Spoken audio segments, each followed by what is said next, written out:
Mothers are the queens of the castle, but let's be real, it's not all ball gowns and glass slippers. On this podcast, we're giving you a peek behind the throne at the privilege and responsibility of wearing the crown. My name is Helen Hope Kimbrough, and I'm a proud wife and mom of 2 adult sons. And I'm Charlita Hatch, a proud wife, married to my high school sweetheart, and a proud mom to 2 little ones. Get ready as we share jewels with each other and you around all things connected to motherhood. Hello. Hey. How are you? Doing pretty good. Good. I'm excited to sit down at the microphone with you again. I know. Me too. Yep. Always a pleasure hanging out with my girl, You're Charlita. welcome. You're welcome. So today, what we would like to talk about is spending quality time with multiple children. Both of us have 2. And so, of course, I'm empty nesting right now, but I still feel like I'm all in the weeds with my kids. Probably not as much as I would like, but I'm still there. And so 25 and 21. And Charlita has a 2 and a 6-year-old. And I still can't even believe how much they're growing. Yeah. But even through the transition of them aging and growing and developing, I've seen how intentional you've been about spending quality time with them in different ways. I think, in our first season, it was like, oh, we have to do everything together. Mm-hmm. And now I feel like you're like, you know what? It's okay to do things separately and to do something with Mark or to do something with Amelia. So let me hear more about you going through that process and changing.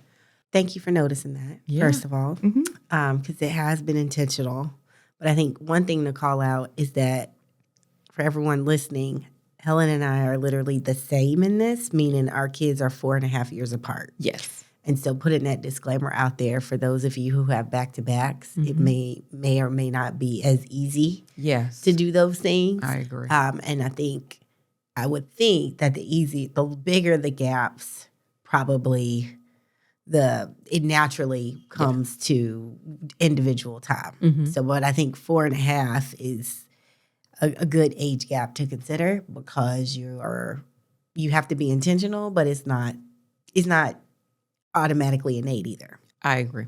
So for us, I think the other interesting dynamic with our house, whether it's right or wrong, is that we have a boy and a girl. And so there's a natural kind of split that's already starting to happen in the family where my son goes off with his dad and my daughter is off with me. So the first thing I would say is I think there is value in the threesome. Yeah. So things that my husband and I do just with my daughter, my husband and I do just with my son. We haven't got there yet. Yeah. And I also think that there's an interesting dynamic that I'm trying to encourage with my son, where he also realizes that the house does not center around him and that he has to show up and be there to support his sister.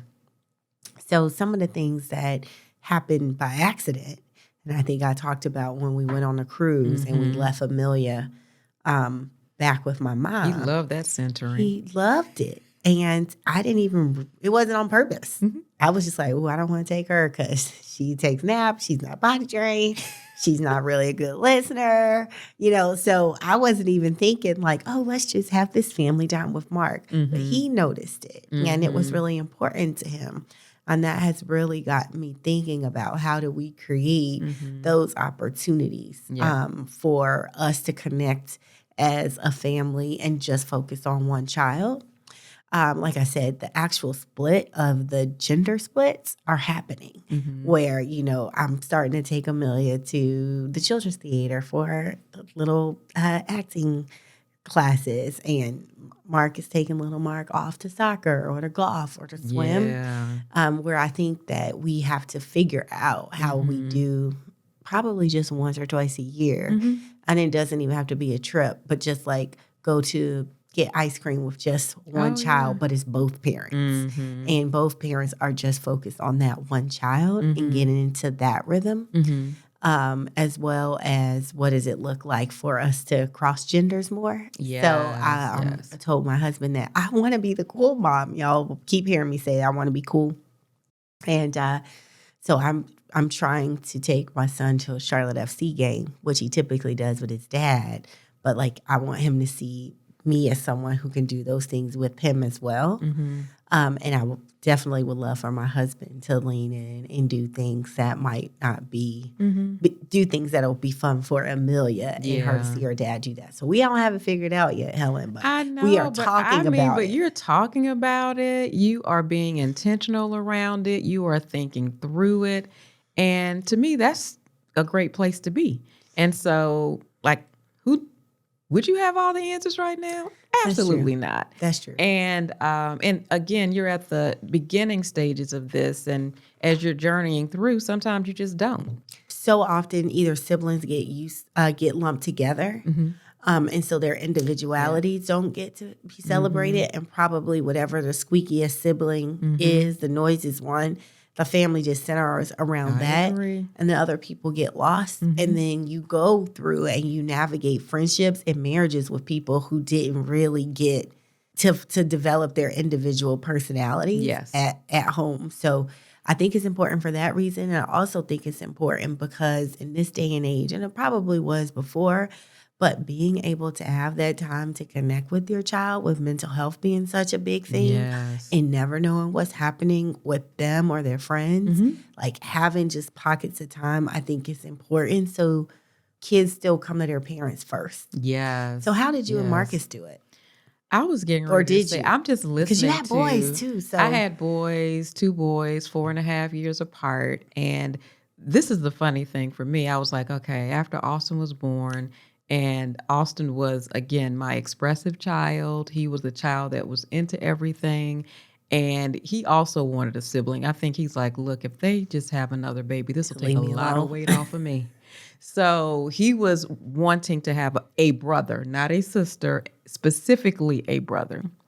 And actually, I think I wanted another son too, because I said, you know what, I'll have another son. They will want to do everything together. They will want to hang out all the time, play the same things, read the same books. And the younger came along and he's like, I'm not interested in doing what he's doing. I want to have my own individual self in this process, in this family. I want to be my own person. So he came in the world being that way. But of course, it took me a while to kind of tune into that. And so I was like, okay, this is taking me a while to kind of tune into how he's feeling and recognizing some of the signs, but eventually I got it. And so I was like, okay, he wants to be his own individual person. So even from a student perspective, they were not the same. My older son was a traditional student. So of course, teachers would say, oh yeah, he learns easily. He can, deduct easily. He can kind of process information, all of those things rather easily, where my younger son was my experiential child. So he was my touch, taste, see, smell. He didn't learn like a specific student. And so I really had to navigate learning styles with both of them. And so that was something that was new, different, and interesting that I wasn't anticipating, that I wasn't expecting. But then I had to be the advocate for him and for his teachers and have those communication and conversations with them around different learning styles and what that actually meant. So that took me down a whole nother journey as it pertained to sports. My younger played baseball, the older one played football. And so it was just like, you know what? I'm going to try my hand at football to see if it's something that I like. He's like, no, I'm going to stick with baseball. I like it a whole lot better. I'm going to let my older brother take the football and I'm going to take the baseball. And now he's playing handball, as a club sport at West Point. So even that was different. And then outdoor activities. Like, it's like, you know what, boys love to be outside. We really weren't inside on tablets and computers. We really did a lot of things outside to because they had that energy and they needed to get that energy out, and you can't get it out inside. You can, but it was just better for them to get it out outside. And the whole household experience. And the whole household experience it. And so again, Austin is all about sports and teams, and I want to do that outside, where Avery is outdoorsy. So he wants to go whitewater rafting, or he wants to go rock climbing, or he wants to go biking. So, which is why he's where he is right now. It's all of those quote unquote experiential things that I feel were embedded in him that continue to kind of show up even in his daily life, even in this age right now. And it's why my son, my older son gravitates towards sports. He is a sports analyst and scout. And so it's why he's doing what he's doing. So it's, kind of figuring that out, but then saying, oh, this is how they are aligning. These are the things that they want to do. And as parents, we need to try to either open doors, introduce spaces so that they can continue to kind of navigate those specific pathways. And so that has been our journey. And so that's why I'm sharing with you, like, it's still going to unfold. And even as, my kids are adults now, it's going to unfold and magnify in ways that I probably don't see right now, but it will evolve over time. You touched on the learning piece, but the actual, just time as a family where you either focused on one child. Do you feel like there were periods where maybe you did forget the other child by accident, or maybe not as focused, or just because of life? Well, I won't say I forgot anyone by accident, because I do think I was trying to be intentional about keeping them both in the forefront. But I did have, my older son was the one who you were like, wait, let me pay attention, let me focus, because like you said, the squeaky wheel gets the grease. And he was that person. So you automatically knew he was there. And he has like this large presence, like when he enters a room. And then Avery was, he would kind of resign himself to a certain degree, but our special time was reading time. Because again, since he was experiential, he's like, you know what? I know my brother loves to read. He can read by himself. That's how he likes to operate.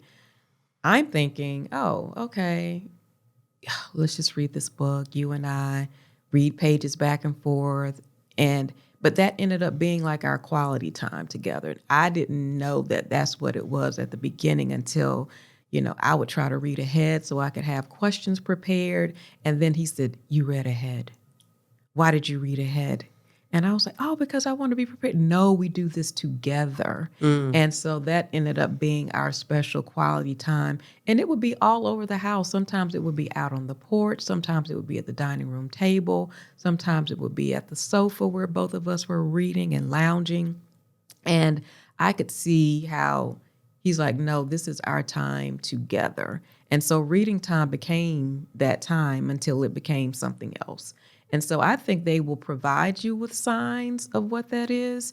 And it's just, are you going to be in tuned to it, or are you going to be too busy where you don't recognize the signs too?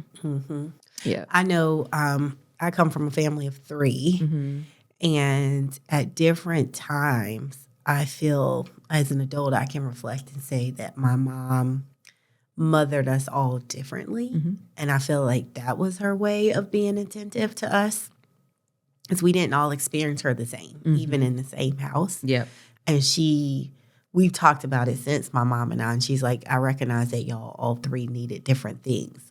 So whereas I can't say we had like a special individual time where it was like, oh, it's just mommy and me, or, daddy-daughter time. But I feel like our experience in the house was all individual and tailored to us. And I have had a conversation with some of my girlfriends, and they're like, no, I just mom the same way. Like all my kids get this same mothering. But then I see them take time with their children individually. So I share that because I think there are different ways that you can meet your children where you are.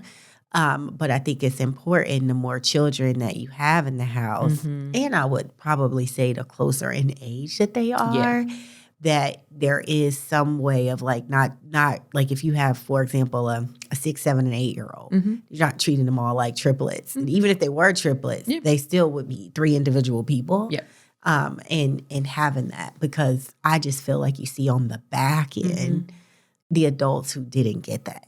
And then you end up being in relationships with people who are fighting for attention in their marriage or competing with their children. How do you feel like you've seen adults who potentially never got their own individual identity fostered as when they were younger, like maybe even competing with their siblings and how that manifests as an adult? Yeah, I mean, you see it like in a lot of reality shows, right? You see people looking and seeking attention who probably would have wanted more when they were younger, and now they are actually seeing. We see it live and in public on TV. So I definitely recognize it there, and it's also because I know some of the people who are on the shows because they went to my high school, and I won't say who and where.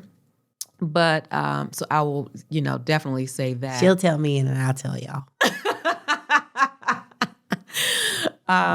But I'm also wanting to go back to the point of like my sister and I are 22 months apart. So we are close in age. And with us being close in age, I'll say that my mom, as an educator too, she also kind of looked to see what our focus areas would be just based on who we were as individuals. And I know she wanted us to be close, and we are very close, but we also are very different. And my mom was like, I'm expressive like Austin. So she's like, she's expressive, so I'm going to get her a journal. She has feelings, she has emotions. Sometimes she doesn't know what to do with these things. So you know what? I'm going to get her a journal. And I want her to write it all out. I still write in my journal to this day. But she didn't give my sister a journal. And I'm like, now why are you giving me a journal? Now you're not giving her a journal. What's up with that? And Tracy was like the math person. Tracy could fix anything. She could fix a VCR. The TVs don't match. She could make certain that everything matches. Now we have where, you can get your computer and match your teeth. She can do all of those things. I'm just sitting there like, girl, I write words. I'm a word person. Go ahead and be all technical and get all of that stuff together. But I think my mom encouraged that because she had those skills. And I just feel like she saw it and she said, you know what? We're going to have you do some of the similar things. We're going to have you in dance. We're going to have you in gymnastics. But even over time, we saw that, you're better at this, than she is at that. Or so Helen, you do the vocals on this. Tracy, you play the piano on this. And so even with that, it's still navigating and changing lanes. So I'm just encouraging parents on, this podcast to really just be intentional around watching and noticing and paying attention. Yes, do things together because there's value in that, and we want everyone in the family to appreciate that.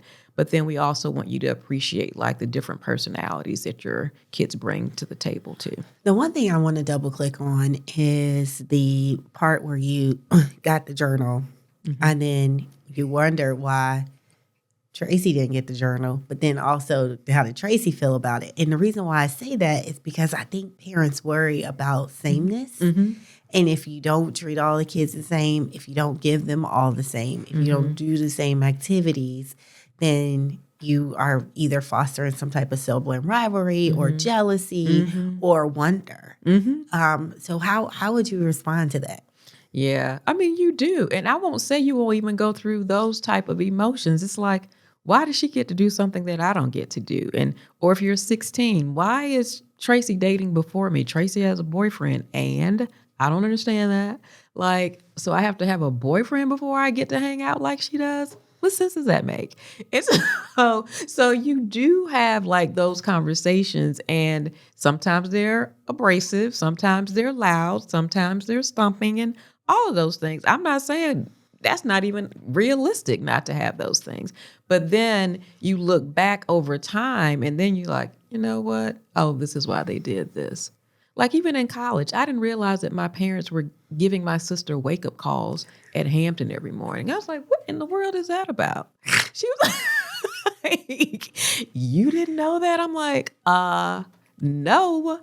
Why would you need wake-up calls? I'm a noon person. I like to get up later. So my dad recognized that I need to call this girl because she's going to miss class if I don't call her and give her this wake-up call in the morning. I thought it was ludicrous. But again... I do too, for the record. Sorry, Tracy. But again, those things happen. And they were like, you know what? We're going to have to tailor more encouraging moments with her so that she can get through this college process. I mean, I think if I had known that they were doing all of that, I would have been the amplifier in that, louder on this microphone than normal. And they were like, she doesn't get it. She doesn't understand it because I wasn't a parent. Right. And they were parenting. I think that's such a good point to make, that as you're parenting your children and giving them individually what they need, time, learning styles, experiences, all of those things, it's just a reminder that you have to be able to articulate that as the parent and let them know. What I think worked well when my mom treated us all differently, and I think some of my siblings probably felt like you, right? She would say, everybody needs different things. Yes. I'm getting everybody what they need. Yes. And then I think now, as both of us are on this journey to equity, right? Like there's equity within parenting. Yes. But I also think it's okay to call it out and talk about it instead of remaining silent. You're just doing it, and then you're leaving the children to narrate, mom loves this person more, dad thinks this person is cooler, instead of explaining that everybody in this house gets what they need when they need it. Yep. So on that note, I just thought this was like a really good conversation, just kind of unpacking the different ways that you give your children what they need, whether it's through time, education, experiences, all of those things. I would love to hear from our community out there how you are navigating it, or some reflections from when you were parenting. What would you have done differently, and what advice would you give those of us that, as you know, are in the trenches? So be sure to like, comment, or subscribe to Behind the Throne wherever you listen to our podcast. Bye, y'all. Bye. Thank you for listening to the Behind the Throne podcast. Be sure to subscribe to our channel and comment below with your feedback. Check out future episodes from us as we discuss motherhood from babies to adults.